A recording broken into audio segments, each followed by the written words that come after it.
উত্তরগোষ্ঠ লীলা তোমরা শুনছো, এই উত্তরগোষ্ঠ লীলাটা একটু তাৎপর্যপূর্ণ লীলা। কেননা এই ঘরে ফেরার যে গান, এই ঘরে ফেরার গানটা কিন্তু ভগবানের হলেও আদৌ কিন্তু এটা ভগবানের লীলা নয়। এই আসল যে ঘরে ফেরার গানটা, ঘরে ফিরবো কারা, ঘরে ফিরবো আমরা। ভগবান কিন্তু ফিরবেন না, ভগবান শুধু উপলক্ষ মাত্র।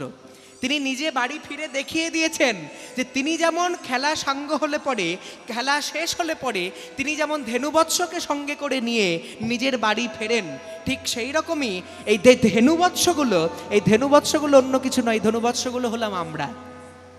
ভগবান যে বাড়ি ফিরবেন, আমাদের এই মানব দেহরূপী ধেনুগুলোকে তিনি চড়িয়ে দিয়েছেন। এবার ওই যে ধেনুগুলো যখন নিজের নিজের কাজ সম্পূর্ণ হয়ে যাবে, তখন কিন্তু আমাদের নিজের বাড়ি, যে আমরা মনে করছি এটা আমাদের নিজের বাড়ি, এটা আমাদের নিজের বাড়ি নয়। আমাদের এই বাড়িটাকে ছেড়ে আমাদের আপন ঘরে ফিরতে হবে। সেইটাই হচ্ছে উত্তরগোষ্ঠ লীলার তাৎপর্য। ঘরে ফিরে কারা, ঘরে ফিরবো আমরা। কোথা থেকে? এই বাসা থেকে আমাদের আপন বাড়িতে। এই যে আমরা কীর্তন গাইতে যাই, বিভিন্ন জায়গায় যখন কীর্তন গাইতে যাই, আমাদেরকে যে জায়গাগুলোই থাকতে দেওয়া হয়, যে বাড়িতে আমাদেরকে থাকতে দেওয়া হয়, সেটাকে আমরা বলি বাসা। হ্যাঁ, বাসা বাড়ি। কেন? ওটা আমাদের নিজেদের বাড়ি নয়। আমি যে জায়গা থেকে আসছি, যেমন আমার বাড়ি হচ্ছে রামপুরহাট, ওটা হচ্ছে আমার নিজের বাড়ি। কিন্তু আমি যে মনে করছি রামপুরহাটটা আমার নিজের বাড়ি, রামপুরহাটটাও কিন্তু আমার নিজের বাড়ি নয়। নিজের বাড়িটা কোথায়? নিজের বাড়িটা হচ্ছে ওই পারে। যেদিন আমাদের এই সমস্ত কিছু সঙ্গ করে, সমস্ত কিছু সম্পূর্ণ করে আমরা যেদিন ভগবানের কাছে, নিজেদের কাছে ফিরে যাব, যেদিন ওপর থেকে তিনি আমাদের হাতটা ধরে নেবেন, সেই দিন কিন্তু হাত ছাড়ানো বড় শক্ত। আর যিনি ওপর থেকে হাত ধরবেন, হাত কবে ধরবে বলা কিন্তু মুশকিল, কিন্তু যদি একবার ওপর থেকে হাতটা ধরে টেনে নেয়, আর কিন্তু আমাদের এই জগতে থাকা যাবে না। হ্যাঁ, কাজেই এটা হচ্ছে আমাদের বাসা, আর বাড়ি হচ্ছে আমাদের আপন ঘরটা, যেটা আমরা ওপরে রেখে এসেছি, যেখান থেকে আমরা এসেছি। আমি কে, আমার সৃষ্টি হলো কোথায়, আমি কেন এসেছি, কি কারণে আমার আশা, এই আমার কথাটা যখনই জানতে পারবে যে আমি কে, জানবে সেই দিনই তোমার মানব জন্মের সার্থকতা। সকালবেলা ভগবান গোষ্ঠে বেরিয়েছেন। গোষ্ঠে বেরোনোর পর সূর্য পূজার ছলনায় রাধারানীর সঙ্গে তার মিলন হয়েছে। এরপর আমরা দেখব কৃষ্ণ কিভাবে বাড়ি ফিরছেন। ধেনুবৎস একত্রিত করে ভগবান শ্রীকৃষ্ণ বাড়ি ফিরেছেন। তার আগে গৌরাঙ্গ মহাপ্রভু সম্পর্কে কিছু কথা। যে গৌরাঙ্গ মহাপ্রভু আমাদের বাংলার মধ্যে এসে মহাপ্রভু ছিলেন বলেই আমরা কিন্তু কীর্তন পেয়েছি। কীর্তনের মতো এত সুন্দর একটা ভাবধারা, আমাদের বাংলা সংস্কৃতির একটা ঐতিহ্য, বাংলার কীর্তন, যেটা বাংলা ছাড়া অন্য কোনো জায়গায় পাওয়া যায় না, শুধুমাত্র বাংলার মধ্যেই আছে। কীর্তন হচ্ছে এমনই একটা জিনিস, এমনই একটা বস্তু, কীর্তন যে কি রতন, সেটা যারা কীর্তন শুনতে ভালোবাসে, যারা কীর্তন শোনে এবং কীর্তন যারা গায়, কীর্তন যারা তোমাদের মতো ভক্তরা যারা এখানে বসে কীর্তন শুনছো, তারা একমাত্র বলতে পারবে যে কীর্তন কি রতন। কীর্তন কথাটা ভাঙলে পরে কি আসে? কারোর কীর্তি কথা প্রকাশ করা। কীর্তন কথার অর্থ কি? কারোর কীর্তি কথা প্রকাশ করা। মনে করো এখন যদি আমার কেউ কীর্তির কথা প্রকাশ করে, সেটা আমার গুণ কীর্তনও হতে পারে, মন্দ কীর্তনও হতে পারে। হ্যাঁ, মানে অনেকে তো, সবাই তো ধরো মনে করো কীর্তন দেখার জন্য আসে না, অনেকে হয়তো কীর্তনে আসরে এসে বসে, চল বাবা কীর্তনিয়া দেখতে কেমন দেখে আসি। অনেকে কীর্তন শুনতে আসে, দেখে বাবা বাজিয়ে দুটো কিরকম খোল বাজাচ্ছে সেটা দেখে আসি। অনেকে দেখতে আসে যে কীর্তনিয়া লাভ ঝাপ কেমন করলো সেটা দেখে আসি। হ্যাঁ, আবার অনেকে দেখে যে কীর্তনের মধ্যে গান কেমন গাইছে সেটা শুনে আসি। কাজে এই কীর্তনটা বিভিন্ন রকমের প্রতিভা একসঙ্গে কীর্তনের মধ্যে লুকিয়ে থাকে আর কি। যারা কীর্তন গায় তাদেরকে বলা হয় বহু প্রতিভার অধিকারী, কেননা নাচ গান বাদ্য সবকিছু সঙ্গে নিয়ে তাদেরকে বসতে হয় এবং সবকিছু সম্পর্কে জ্ঞান থাকার দরকার হয়। কাজেই এই কীর্তন এমনই একটা জায়গা যেটা শুধুমাত্র বাংলার মধ্যে এলে পরেই বোঝা যায়। আমাদের বিশ্বকবি রবীন্দ্রনাথ ঠাকুর, তাকে বিদেশের একজন আইনস্টাইন নামে একজন বিদেশি বিজ্ঞানী জিজ্ঞাসা করেছিলেন যে আচ্ছা ঠাকুর, আপনি বলুন তো যে আপনাদের বাংলায় এমন কি কোনো গান আছে যে গানের মধ্যে গায়ক তার নিজস্বতা প্রকাশ করতে পারে? তখন রবীন্দ্রনাথ ঠাকুর বলেছিলেন যে হ্যাঁ, আমাদের বাংলায় কীর্তন হচ্ছে এমন একটা সঙ্গীত, কীর্তন হচ্ছে এমনই একটা সঙ্গীত যে সঙ্গীতের মধ্যে কীর্তনিয়া তার নিজস্বতা প্রকাশের ক্ষমতা রাখে। হ্যাঁ, এই যে কীর্তনের মধ্যে আখর, এই আখরগুলো কীর্তনের নিজস্বতা প্রকাশ, এবং এগুলো কীর্তনিয়াদের একমাত্র স্বাধীনতা, যে কীর্তনের আখরেই একমাত্র কীর্তনিয়ারা নিজেদের নিজস্বতা প্রকাশ করতে পারেন। হ্যাঁ, এটা কীর্তনিয়ারা স্বাধীনতা পেয়েছেন মহাজনদের কাছে থেকে। তারা হয়তো বিভিন্ন তালের সৃষ্টি করে গেছেন, কিন্তু বিভিন্ন তাল, মহাজনী তাল সৃষ্টি করবার পরে এই আখরে একমাত্র কীর্তনিয়াদেরকে তারা স্বাধীনতা দিয়েছেন। কাজেই আজকে যে গৌরাঙ্গ মহাপ্রভুর লীলা কীর্তন তোমরা শুনতে বসেছ, গৌরাঙ্গ মহাপ্রভু কেন এসেছেন আমাদের বাংলায়? তার কারণ মহাপ্রভু চেয়েছেন যে বাংলার মানুষ অপ্রাকৃত প্রেমধারায় প্লাবিত হোক। বাংলার মানুষ রাধা গোবিন্দের অপ্রাকৃত যে প্রেম গোলকে মহাপ্রভু আস্বাদন করেছিলেন, সেই প্রেম রসের বন্যায় সকল মানুষকে ভাসিয়ে দেবার জন্য গৌরাঙ্গ মহাপ্রভু আমাদের বাংলায় এসেছেন। সেই যে মহাপ্রভু আজকে সুরধুনী গঙ্গার তীরে খেলা খেলছেন। কি খেলা? সুরধুনীর তীরে আমার গৌর কিশোর সহচর মেলি গোড়া আনন্দে বিভোর।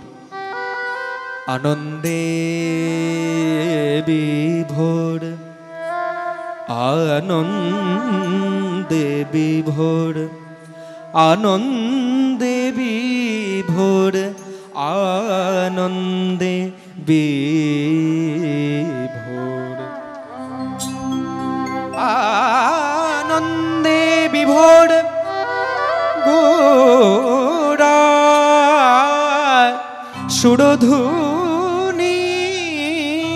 সুরধুনীর তীরে, সুরধুনী তীরে গৌরাঙ্গ কিশোর সহচর মেলি গোরা আনন্দে বিভোর। সুরধুনীর তীরে আমার আমার গোরা আনন্দে বিভোর, আনন্দে বিভোর, আনন্দে বিভোর, আনন্দে বিভোর। সুরধুনী তীরে আমার গোরা, সুরধুনী তীরে, সুরধুনীর তীরে, সুরধুনীর তীরে সহচর মেলি গোড়া আনন্দে বিভোর, আনন্দে বিভোর। সানি নি মদনি সনি দ মদনি সনি দ পারে মাগা, পারে মাগা, গারে মাগারে নিধনে রে সা। যে রাগের ওপর আমরা গৌরচন্দ্রিকা গাইছি, রাগটার নাম হচ্ছে ইয়েমন রাগ। খুব মিষ্টি একটা রাগ, সময় অনুযায়ী রাগ। রাগের নাম হলো ইয়েমন। এই ইমন রাগের ওপরে বাংলা ভাষায় যেটাকে বলা হয় ইমন, ভারতীয় শাস্ত্রীয় সঙ্গীতের ভাষায় যেটাকে বলা হয় ইয়েমন, সেই ইয়েমন রাগের ওপর আমরা গৌরচন্দ্রিকা গাইছি। এই ইয়েমন রাগে আমাদের বিশ্বকবি রবীন্দ্রনাথ ঠাকুরের খুব সুন্দর একটা গান আছে, যে গানটা তোমরা শুনেছো। আমি যদি বলে দিই তাহলে বুঝতে পারবে।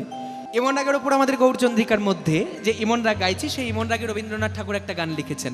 গানটা তোমরা সবাই জানো, আমি বললেই বুঝতে পারবে। তাহলে গাইছি দু লাইন, বেশি গাইবো না, দু লাইন গাইবো। দাঁড়িয়ে আছো তুমি আমার গানের পারে, দাঁড়িয়ে আছো তুমি আমার গানের পারে, আমার সুরগুলি পাই চরণ আমি পাইনে তোমারে। দাঁড়িয়ে আছো তুমি আমার গানের ওপারে। আবার এই রাগে আমার গুরুজি পণ্ডিত অজয় চক্রবর্তী, ওনার কাছে শেখা একটা হিন্দি গজল। দিলওয়ালো দিলওয়ালো क्या देख रहे हो दिलवालो क्या देख रहे हो, हद नजर तक इन राहों में, हद नजर तक इन राहों में, दिल क्या चाहते हैं दिलवालो क्या देख रहे हो। সেই ইমন রাগের ওপর আমরা গৌরচন্দ্রিকা গাইছি। পামা গামা পামা গামা পাধা পামা গামা পামা গামা পাধা পামা গামা নি নি ধা পা গামা ধা নি সা sani dani sani dani sare sani dani sani dani da bada pama pama ga re ga ga ma dani ni sa re ga ma dani ni sa re ga ma dani ni sa সুরধুনি তীরে আজম আবার আমার গগুর কি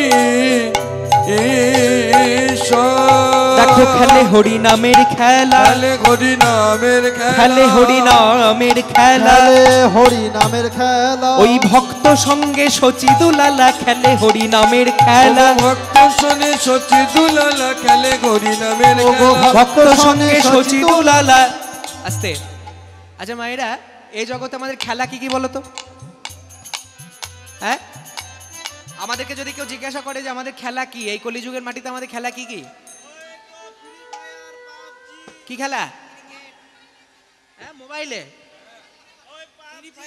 ওই free fire PUBG ওই সমস্ত খেলা নাকি ও তাহলে ক্রিকেট ফুটবলের নাম তো এখন মানুষ ভুলে গেছে বাহ ক্রিকেট ফুটবলের নামও ভুলে গেছে মানুষ এখন মোবাইল এমন মানুষের মাথাটাকে হ্যাং করে দিয়েছে হ্যাঁ তাহলে এক কাজ করো ওই গৌরাঙ্গ মহাপ্রমাদে যে খেলাটা শিখিয়ে দিয়ে গিয়েছেন ওই মোবাইলের খেলাতে যাদের নেশা আছে তারা একবার এই খেলাটা খেলে দেখবে মহাপ্রভু কি খেলা খেলিয়েছেন আজকে গৌরাঙ্গ মহাপ্রভু কি খেলছেন ফ্রি ফায়ার খেলছেন জয় রাধে মহাপ্রভু কি খেলছেন খেলে হরি নামের খেলা হরি নামের খেলা খেলে হরি নামের খেলা খেলে হরি নামের খেলা এবার এই খেলার কিছু নিয়ম আছে কিন্তু ওই ফুটবল খেলবার সময় যেমন গোল পোস্টে গোল চলে গেলে পরে গোলকিপার বল ধরবার চেষ্টা করে বল ধরতে না পারলে গোল হয়ে যায় আবার বেশিরভাগ উল্টোপাল্টা লাইন হয়ে গেলে রেফারিতে হুইসেল বাজিয়ে দেয় ঠিক সেরকমই খেলার হরিনামের খেলবারও কিন্তু একটা নিয়ম আছে কি নিয়ম এই হরিনামের খেলা খেলতে গেলে লাইন যদি বিচ্যুত হয়ে যায় তাহলে কিন্তু হবে না নিয়মের বাইরে কিন্তু যাওয়া যাবে না কি নিয়ম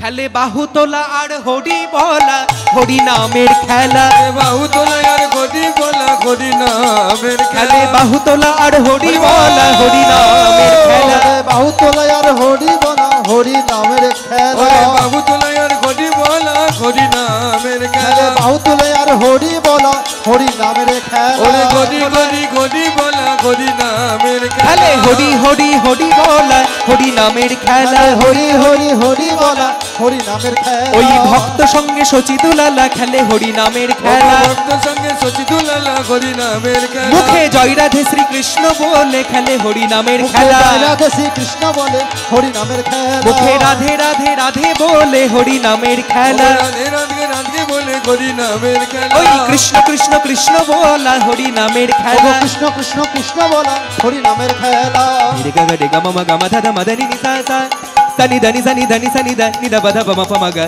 re ga ma dani ni sa re ga ma dani ni sa a re ga ma dani ni sa গদি গদি গদি বলা হরি নামের খেলা pa ma ga ma pa da pa ma ga ma pa ma ga ma pa da pa ma ga ma ni da pa ga ma dani sa sani dani da ba da pa ma ga ma da dani ni sa ga ma da dani ni sa ga ma da dani ni sa ও হরি হরি হরি বলা হরি নামের খেলা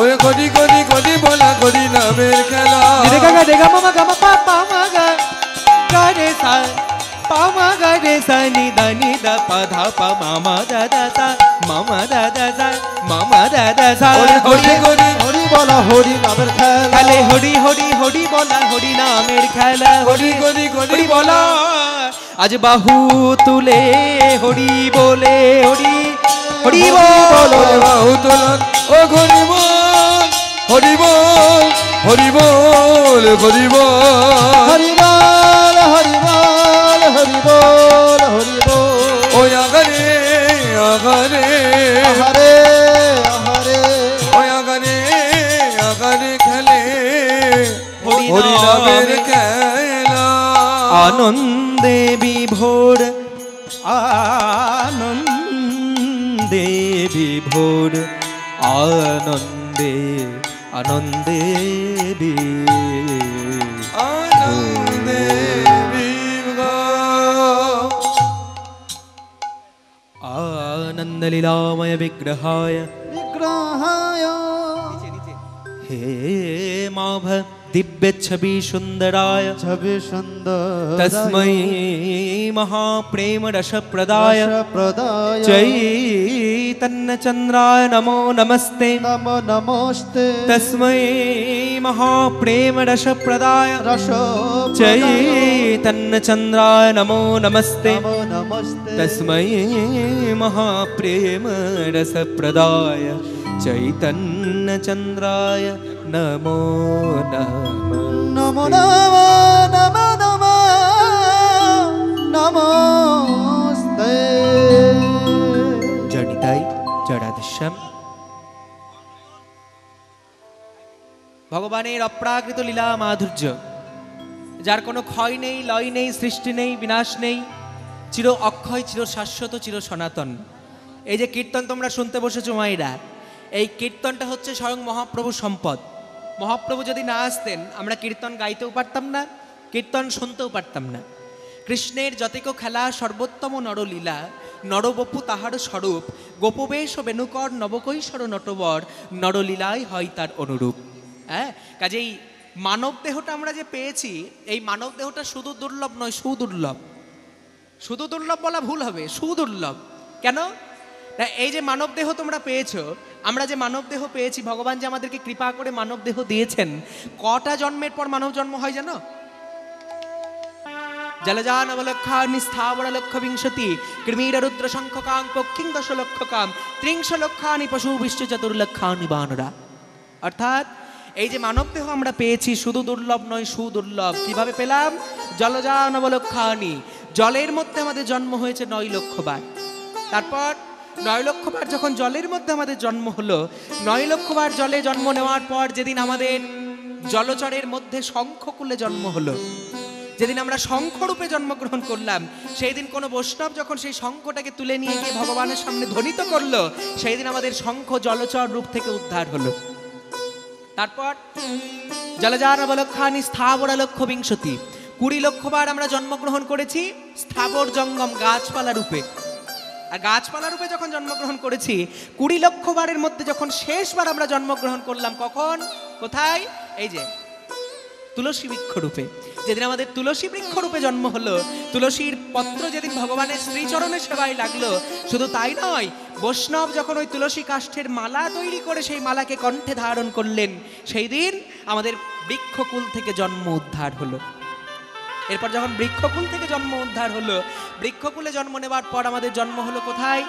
কৃমির রুদ্র শঙ্খকাম, 11 লক্ষ বার জন্ম হলো কৃমি কীট পোকামাকড় রূপে। আর 11 লক্ষ বার যখন পোকামাকড় রূপে জন্মগ্রহণ হলো, ওই পোকা রূপে জন্মগ্রহণ করতে করতে যেদিন আমরা শালগ্রাম শিলার মধ্যে থাকা বজ্রকীট রূপে জন্মগ্রহণ করলাম, বা যদি কোনো পুষ্পের কীট রূপে জন্মগ্রহণ করলাম, সেই পুষ্পের পোকা যখন কোনো বৈষ্ণব পুষ্পটাকে চয়ন করে নিয়ে গিয়ে ভগবানের শ্রীচরণে দিল, হ্যাঁ, যেদিন ওই পুষ্পটাকে ভগবানের শ্রীচরণে নিবেদন করলো, সেদিন ওই পুষ্পের সঙ্গে সঙ্গে আমিও পুষ্পের মধ্যে বসেছিলাম। আর সেদিন ভগবানের শ্রীচরণে আমারও একটু ঠাঁই হয়ে গেল ফুলের সঙ্গে।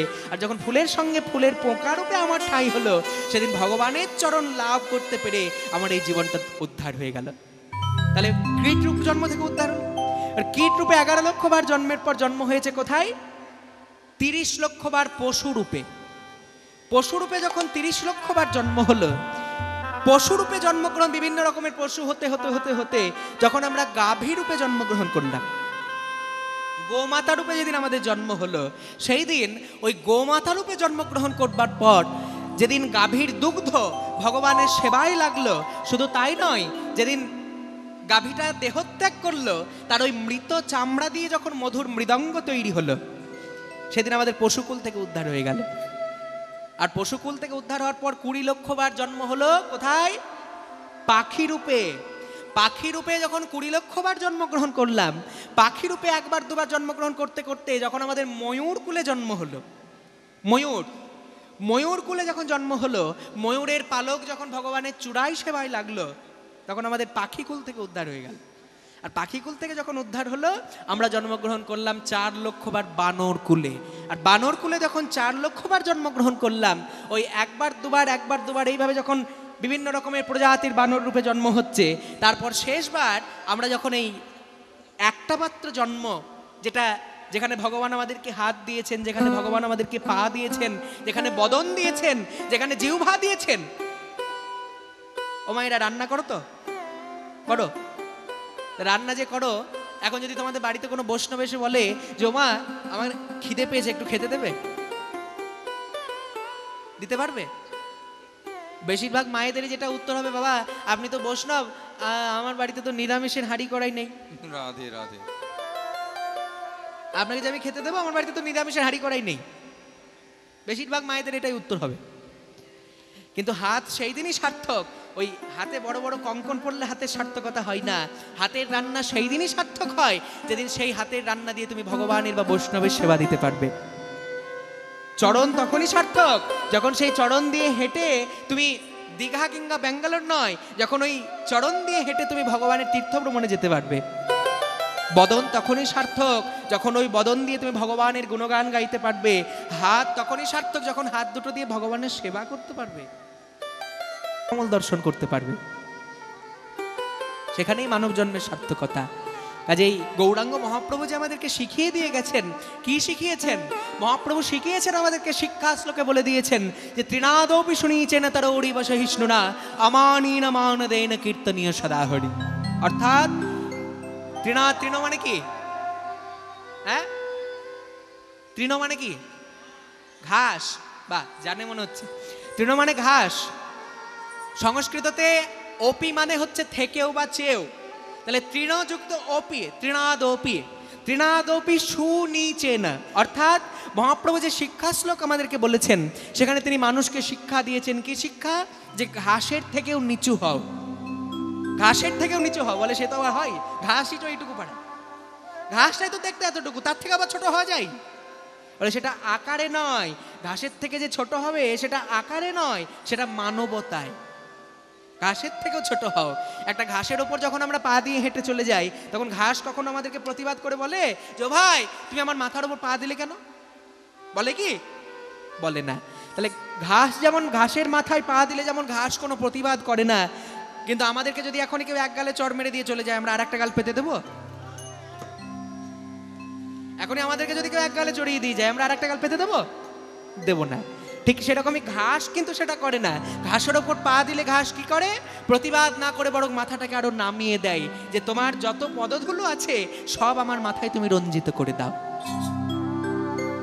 তাহলে মাথায় যত পদধূলি রয়েছে সব তুমি আমার মাথায় দিয়ে দাও, তোমার পায়ে যত ধুলা আছে। তরৌরিব সহিষ্ণু না, গাছের মতো সহিষ্ণু হও। একটা গাছ সে কত ঝড় ঝাপটা সহ্য করে, তাহলে কত গরম সহ্য করে, এই যে বিভৎস গরম পেরিয়ে গেল। একটা গাছকে আমরা দেখেছি যে ওই বিভৎস রোদ্দুর সহ্য করতে, আবার ওই গাছকেই দেখেছি ঝড় ঝাপটা সহ্য করতে, আবার ওই গাছকেই দেখেছি কোনো শ্রান্ত পথিককে সুন্দর নির্মল ছায়া প্রদান করতে, আবার ওই গাছকেই দেখেছি মিষ্টি মিষ্টি ফল দিয়ে ক্ষুধার্ত মানুষের ক্ষুধা নিবারণ করতে। কাজেই সহিষ্ণু যদি হতে হয় তাহলে গাছকে লক্ষ্য করো।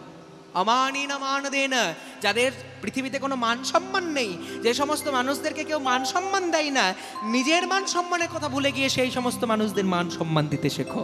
দেখবে তোমার মান সম্মান আপনি হতেই তোমার কাছে ফিরে আসছে, কারোর কাছে বলে তোমাকে মান সম্মান নিতে হবে না। আর একটা কি করো, আর যেটা সর্বশ্রেষ্ঠ কর্ম, সেটা হচ্ছে অমানিনা মান দেন কীর্তনীয় সদা হরি, সর্বদা হরিরাম সংকীর্তনে মাতোয়ারা হয়ে থাকো।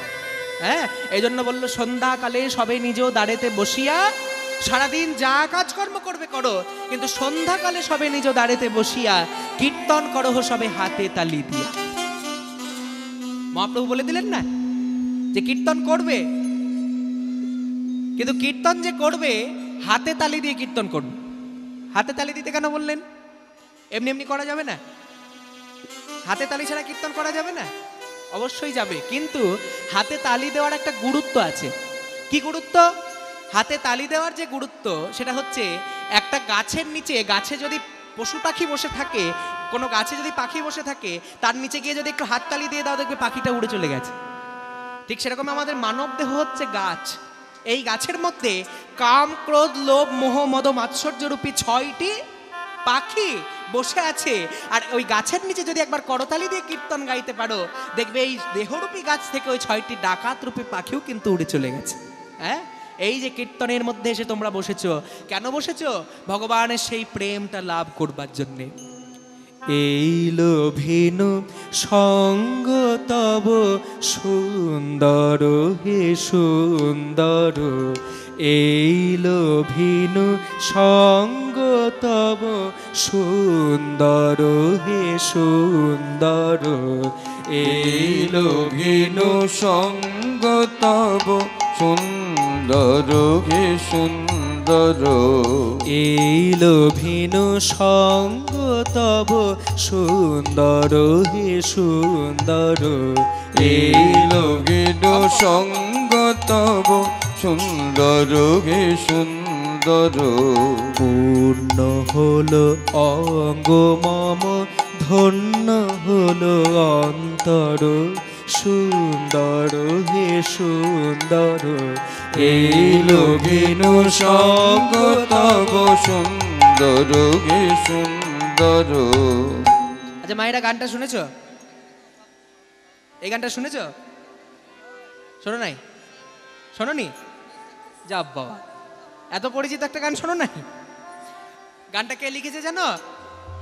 গানটার লেখক হচ্ছেন আমাদের সকলের প্রিয় কবি বিশ্বকবি রবীন্দ্রনাথ ঠাকুর। তিনি কি বলছেন? এই লোভিনু সঙ্গ তব সুন্দর হে সুন্দর, পূর্ণ হলো অঙ্গ মম ধন্য হলো অন্তর। কেন না, এই যে সঙ্গটা, কোন সঙ্গ? এখানে কোন সঙ্গের কথা বলা হয়েছে? এই যে কীর্তনের মধ্যে তোমরা বসেছো, এখানে জীবাত্মার সঙ্গে পরমাত্মার সঙ্গ হচ্ছে, ভক্তের সঙ্গে ভগবানের সঙ্গ হচ্ছে। ভক্ত এবং ভগবান অর্থাৎ গভীর তত্ত্ব অনুযায়ী জীবাত্মা এবং পরমাত্মা। এই যে জীবাত্মা এবং পরমাত্মার সঙ্গ কোথায় পাওয়া যায়? একমাত্র কীর্তনের মধ্যে এলে পরেই তবে পাওয়া যায়। আর এই জীবাত্মা পরমাত্মা যখন সঙ্গ হয়ে যায়, কোথায় সঙ্গ হয়? কীর্তনের মধ্যে। কেন না, মায়াটা সরে যায় সেই জন্য। এই যে সংসারের মধ্যে আমরা এসে বসে আছি, এই সংসারের মধ্যে আমার বাড়ি, আমার গাড়ি, আমার টাকা, আমার সংসার, আমার পুত্র, আমার কন্যা, আমার পরিজন, আমার স্ত্রী, এই যে ভাবনা চিন্তা, এই ভাবনা চিন্তাগুলো মানে কি? এগুলো হচ্ছে মায়া। অর্জুনকে যখন বিশ্বরূপ দেখিয়েছিলেন ভগবান, তখন অর্জুন জিজ্ঞাসা করেছিল ভগবানকে যে দয়াময়, তুমি যে আমাকে বিশ্বরূপ দেখালে, তুমি আমার চোখে হাত বুলিয়ে দিয়েছো বলে আমি তোমার বিশ্বরূপ দেখতে পেয়েছি, তো তুমি যদি আমায় হাত না বুলিয়ে দাও আমার চোখে, আমি কি তোমায় দেখতে পাবো না? বলে অবশ্যই দেখতে পাবে। কবে জানো? যেদিন এই মায়াটা উঠে যাবে। তোমার আর আমার মধ্যে একটা মায়ারূপী পর্দা আমি সৃষ্টি করেছি। ভক্ত এবং ভগবানের মিলন সেই জন্যই হয় না, তার কারণ হচ্ছে তার মধ্যে একটা মায়ার পর্দা থাকে। এই যে সংসার, সংসারটা হচ্ছে মায়া। এই সংসাররূপী মায়াটা যখন উঠে চলে যাবে, তখনই ভক্ত এবং ভগবানের মিলন হবে, জীবাত্মা এবং পরমাত্মার মিলন হবে। পূর্ণ হলো অঙ্গ মম ধন্য হলো অন্তর, সুন্দর হে সুন্দর, এই লোভিনু সঙ্গ তব সুন্দর হে সুন্দর, এই লোভিনু সঙ্গ তব। এইবার কবি কি বলছেন?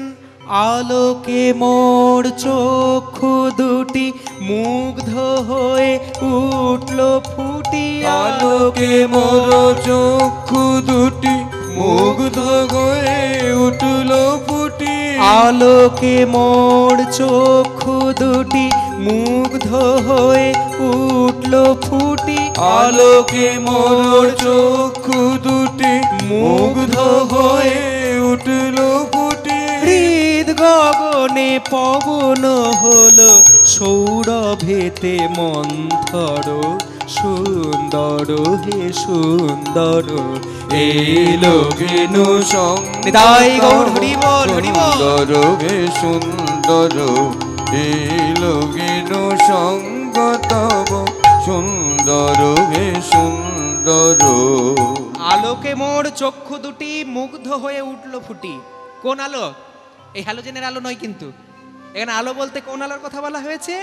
গুরুদেব আমাকে যখন দীক্ষা দিয়েছেন, গুরুদেবের কাছে দীক্ষা নেওয়ার পর আমার হৃদয়ে যে জ্ঞানের আলো জ্বলে উঠেছেন, আমার তো কোনো অধিকার ছিল না। কৃষ্ণ সেবা করতে গেলে গুরু দীক্ষা নিতে হয়। আচ্ছা, গুরু দীক্ষা মানে কি বলো তো? আর তোমাদের মধ্যে কাঁধে কাঁধে দীক্ষা হয়েছে একবার হাত তোলো তো দেখি। হরিবল হরিবল, বাবা ওরে বাবা, দেখছি সবাই দীক্ষা নিয়ে বসে আছে। জয় রাধে। বাহ, খুব সুন্দর হয়েছে। সবাই তো দীক্ষা নিয়েছো তোমরা। আচ্ছা দীক্ষা মানে কি বলো তো? দীক্ষা তো নিয়েছো, দীক্ষা মানে কি?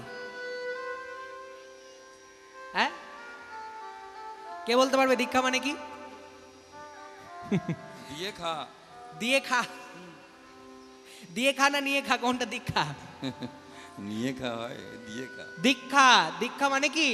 এই যে মন্দিরের মধ্যে ভগবানের বিগ্রহ দেখছো, মন্দিরে যেমন ভগবানের মূর্তি প্রতিষ্ঠা করা হয়, প্রাণ প্রতিষ্ঠা করা হয়, ঠিক সেই রকমই এই যে হৃদয়রূপী মন্দির, এই হৃদয়রূপী মন্দিরের মধ্যে ভগবানের মন্ত্ররূপী বিগ্রহ যখন গুরুদেব প্রতিষ্ঠা করেন, সেইটার অর্থ হচ্ছে দীক্ষা।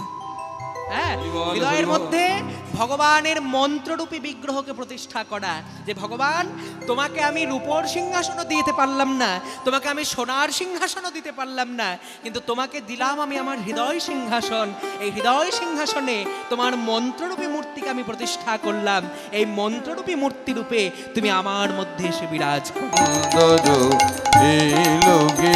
সঙ্গ তব সুন্দর হে সুন্দর। মায়ের একবার উলুধ্বনি করো তো দেখি, নিতাই গৌর হরি বল। আচ্ছা সবাই একবার হরিধ্বনি করো। প্রেমানন্দে মেতে হরি বলো, হরি নামের বন্যা যে এলো। প্রেমানন্দে মেতে হরি বলো, হরি নামের বন্যা যে এলো।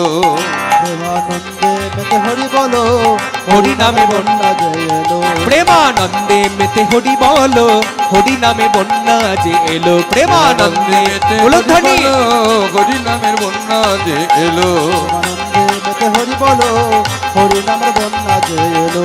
প্রেমানন্দে মেতে হরি বলো, হরি নামের বন্যা যে এলো। এই যে কবিতা বলছি, বন্যা দেখেছো কখনো? দেখেছো? দেখেছো কোন নদীতে? অজয় নদীতে। ওটা নদী নয়, নদ। অজয় নদে বন্যা। অজয় নদে এলোবান, জলে ভাসে সোনার ধান। আমাদের ছোট নদী চলে একে বাঁকে, বৈশাখ মাসে তার হাঁটু জল থাকে। কিন্তু এখন যদি অজয় নদ দেখতে যাও, কোনো হাঁটু জলও দেখতে পাবে না, কারণ কিছুই নেই, শুকিয়ে গেছে সব। এখন বালি। তো বন্যাতে দেখেছো জল? দেখেছো বন্যায় ঘর বাড়ি ভাসতে দেখেছো? আচ্ছা মায়েরা তোমাদের মধ্যে কারা কারা বন্যা দেখেছো একবার হাত তোলো তো দেখি।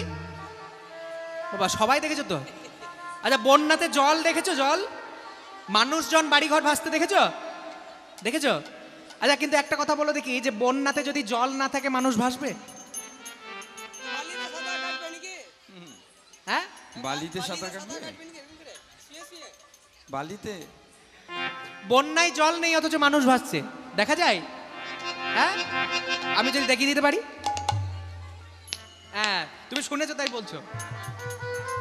হরিনামের বন্যা, এই যে কীর্তন তোমরা শুনতে বসেছো, মনের মধ্যে একটা আনন্দ হচ্ছে না? সকাল থেকে আনন্দ শুরু হয়ে যায়, যেন কীর্তন শুরু হয়, যে আজকে কীর্তন শুনবো, কীর্তন শুনবো। তাহলে এই যে আনন্দের সাগরে তোমরা ভাসছো, জল আছে কি? তাহলে ভাসছো কেমন করে? এমন বন্যা দেখি নাই মানুষ শুকনাতে তলায়, এমন বন্যা দেখি না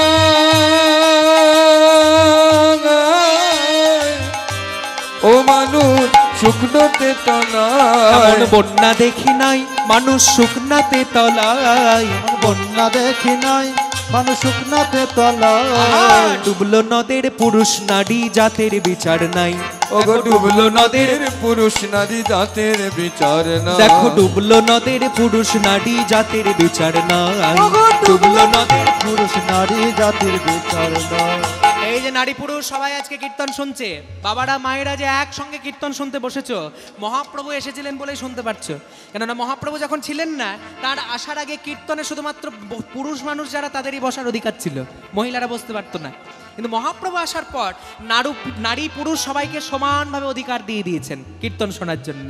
এই জন্য বলছে, দেখো ডুবলো নদের পুরুষ নারী জাতের বিচার নাই। ও দেখো ডুবলো নদের পুরুষ নারী জাতের বিচার না। ওই কাজীর ছেলে হরিদাস সেও বন্যায় ভেসে গেল।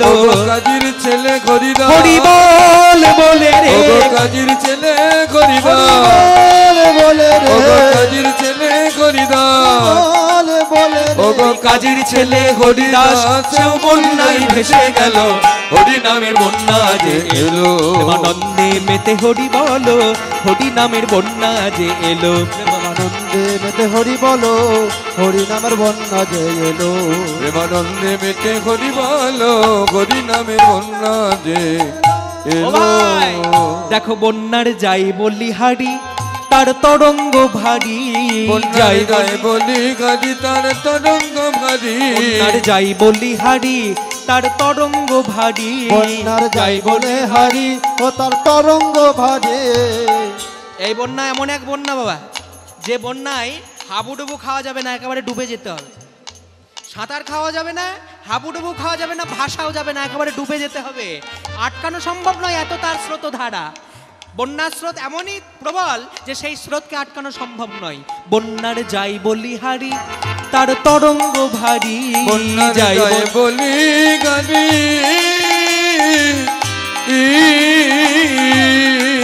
ও তার তরঙ্গ ভারী। দেখো প্রেম তরঙ্গে দিচ্ছেন সাঁতার গোলক বিহারী, দেখো প্রেম তরঙ্গে দিচ্ছেন সাঁতার গোলক বিহারী, দেখো প্রেম তরঙ্গে দিচ্ছেন সাঁতার গোলক বিহারী। ও গো প্রেম তরঙ্গে দিচ্ছে সাঁতার গোলক বিহারী। এবার এই বন্যা যে গৌরাঙ্গ মহাপ্রভু এনেছেন, শুধু কি মহাপ্রভু একা ভেসেছে? আর কেউ ভাসেনি? সবাই ভেসেছে। তার প্রমাণ দেখো, সঙ্গে প্রভু নিত্যানন্দ পাথারে সাঁতার দিল, সঙ্গে প্রভু নিত্যানন্দ হরি বল বলে রে, সঙ্গে প্রভু নিত্যানন্দ হরি বল বলে রে, সঙ্গে প্রভু নিত্যানন্দ পাথারে সাঁতার দিল, হরি নামে বন্যা এলো, আনন্দে মেতে হরি বল, হরি নামের বন্যা যে এলো, ও প্রেমানন্দে মেতে হরি বল, হরি নামের বন্যা যে এলো। তাহলে এই যে হরিনামের বন্যা, সেই হরিনামের বন্যায় মহাপ্রভু খেলেছেন, আমাদেরকেও খেলিয়েছেন। মহাপ্রভুর ভাবটা আজকে কেমন দেখো, খেলা এ বিনোদ খেলা আমার গোড়া বনমালী, ওগো খেলা এ বিনোদ খেলা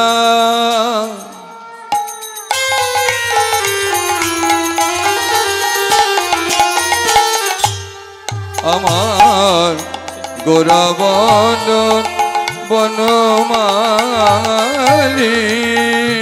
দেখো খেলা এ বিনোদ খেলা আমার গোড়া বনমালী, খেলা এ বিনোদ খেলা আমার গোড়া বন মালে, ওই পুলিন বিহার করি ভকত মণ্ডলী, ওই পুলিন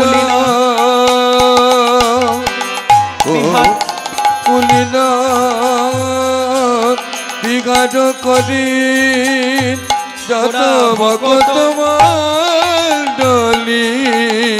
আস্তে বলা হচ্ছে খেলায় বিনোদ খেলা গোড়া বনমালী। আচ্ছা বলো তো, বনমালী মানে কি? বনমালী কথাটা শুনেছো কখনো? বনমালী শুনেছো? একটা গান আছে দেখবে, বনমালী গো তুমি পরজন্মে হয়ে রাধা। বনমালী মানে কি? বনমালী কথার অর্থ হচ্ছে যিনি বনের পরিচর্যা করেন, বাগানের পরিচর্যা করেন। বাগানের মধ্যে যদি কোনো আগাছা কুগাছা হয়ে যায়, বনের মধ্যে বা বাগানের মধ্যে ওই আগাছাগুলোকে সরিয়ে দিয়ে যদি কোনো ফুল বা ফলের বাগান তৈরি করেন, ফুলের গাছ রোপণ করেন, তাকে বলা হয় বনমালী, যিনি গাছের যত্ন করেন। তাই গৌরাঙ্গ মহাপ্রভুকে বলা হচ্ছে খেলয়ে বিনোদ খেলা আমার গোড়া বনমালী। মহাপ্রভুকে কেন বনমালী বলা হচ্ছে? তিনি কেন বনমালী? তিনি কি গাছ লাগিয়ে বেড়ান? হ্যাঁ, আগাছা পরিষ্কার করেন? কোন আগাছা? ঠিক এই যে আগাছা, আগাছা বলতে এখানে কোন আগাছা? ওই যে আমাদের মনের মধ্যে যে জন্ম জন্মান্তরের পাপ কালিমা জাল যেউবা জোচ্চুরি, এই যে আগাছাগুলো, এই আগাছাগুলোকে তুলে পরিষ্কার করে দিয়ে সেখানে কৃষ্ণ ভক্তির বীজ রোপণ করেন। সেইটার জন্যই গৌরাঙ্গ মহাপ্রভুকে বলা হচ্ছে বনমালী। খেলা এ বিনোদ খেলা আমার গোড়া বনমালী, খেলা এ বিনোদ খেলা বিনোদ খেলা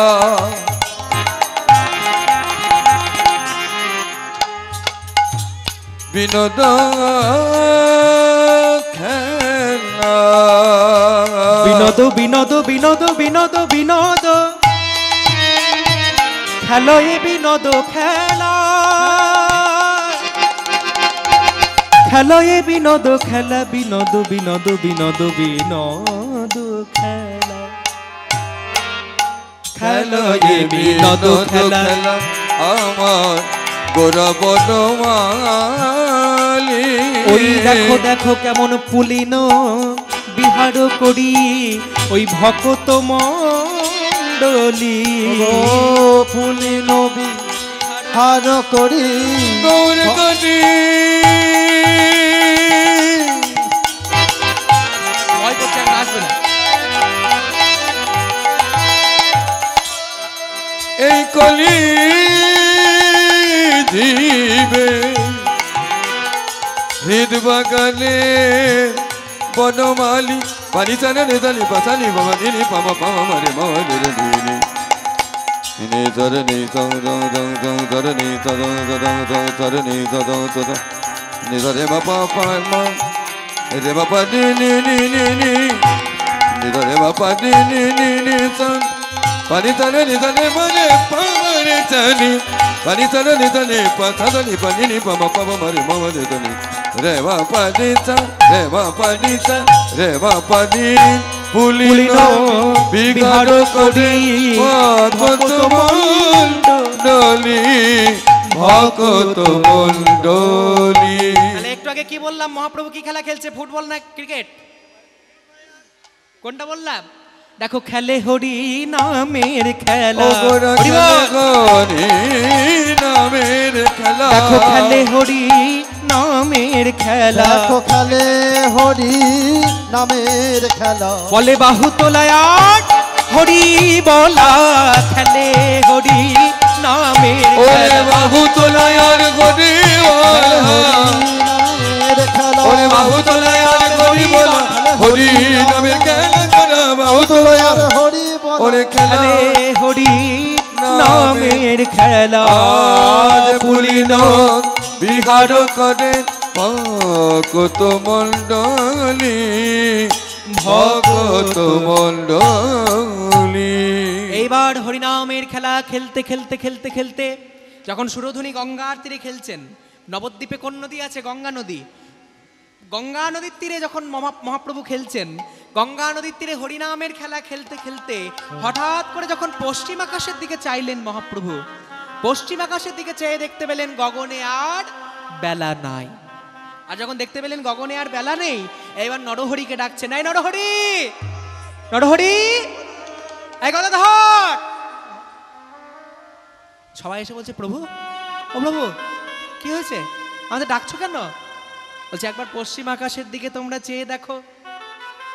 সেই সকালবেলায় মায়ের কাছে থেকে অনুমতি নিয়ে বাড়ি থেকে বেরিয়ে এসেছি। সেই যে সকালবেলা বাড়ি থেকে বেরিয়ে এসেছি মায়ের কাছে অনুমতি নিয়ে খেলবার জন্যে, হরিনামের খেলা তো খেলেই যাচ্ছি, বুঝতেই পারছি না কখন বেলা পেরিয়ে গেছে।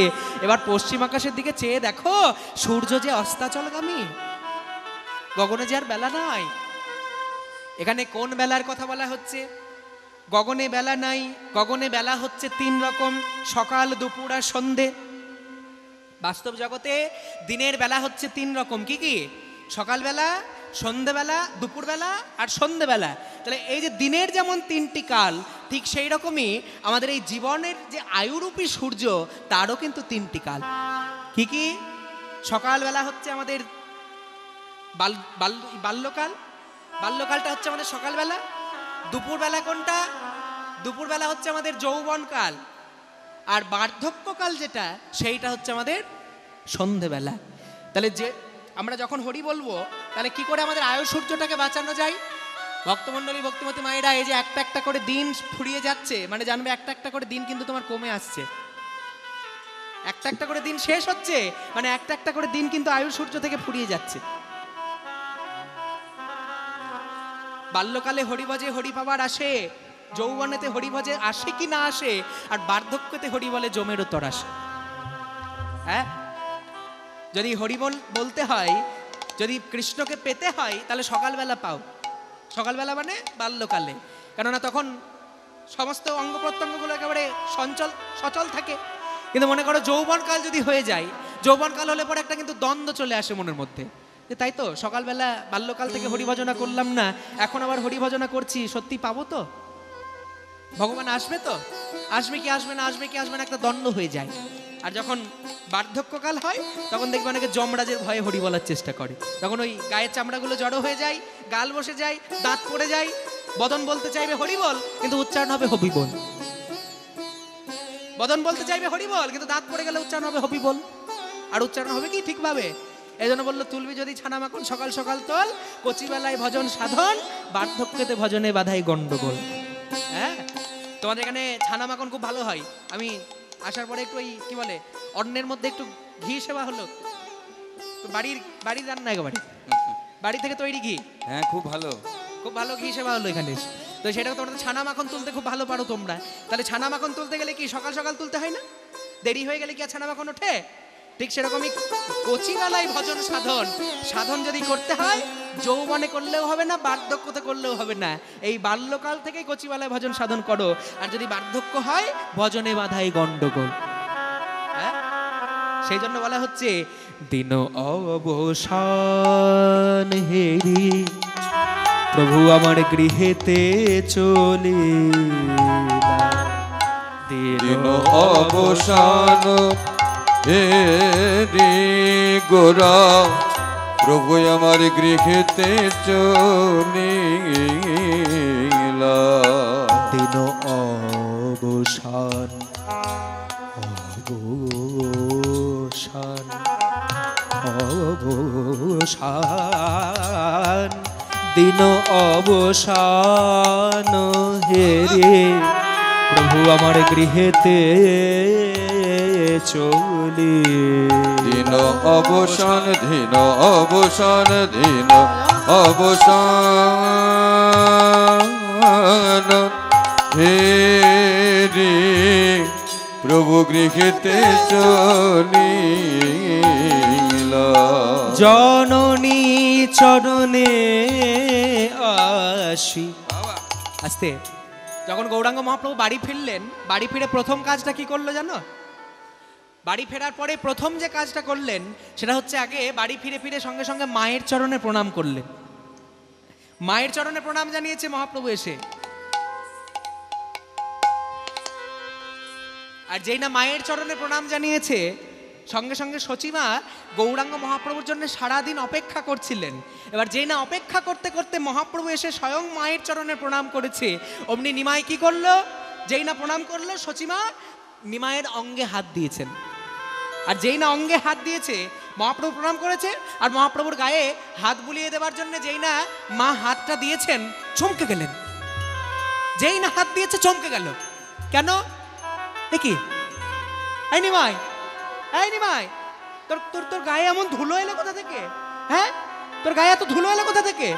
সচিমা নিমায়ের অঙ্গটাকে আস্তে আস্তে পরিষ্কার করছেন আর মনে মনে চিৎকার করে করে বলছেন, বল বল কে ধুলা দিয়েছে, বল বল কে ধুলা দিয়েছে, বল বল কে ধুলা দিয়েছে, বল কে ধুলা দিয়েছে, এমন কাঁচা সোনার অঙ্গে বল বল কে ধুলা দিয়েছে, এমন কাঁচা সোনার অঙ্গে বল বল কে ধুলা দিয়েছে, এমন কাঁচা সোনার অঙ্গে বল বল কে ধুলা দিয়েছে, কাঁচা সোনার অঙ্গে বল বল কে ধুলা দিয়েছে।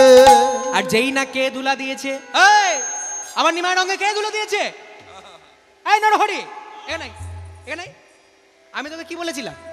হ্যাঁ কি বলেছিলাম? আমি তো কানটা মুলে দেবো। আমি কি বলেছিলাম? আমি বলেছিলাম আমার নিমায়ের সঙ্গে সঙ্গে থাকতে। আমার নিমাই একটা মাত্র সন্তান, আমার নিমাই।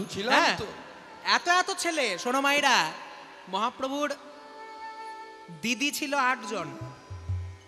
মহাপ্রভুর দিদি ছিলেন 8 জন, কিন্তু সেই 8 জন কন্যা সন্তান এক এক করে মারা যায়। সচিমায়ের এক এক করে 8 জন কন্যা সন্তান মারা যায়। তারপরে বড় ছেলে বিশ্বরূপ, বিশ্বরূপ 12 বছর বয়সে সন্ন্যাসী হয়ে চলে যায়। আর একমাত্র আদরের ছেলে নিমাই, সেও 24 বছর বয়সে সন্ন্যাসী হয়েছিল। হরি বল হরি বল। কাজে কেউ যদি মনে করো মহাপ্রভুর মা হব, প্রাণ ভরা কষ্ট যদি সহ্য করবার ক্ষমতা থাকে তাহলে বাসনাটা করো।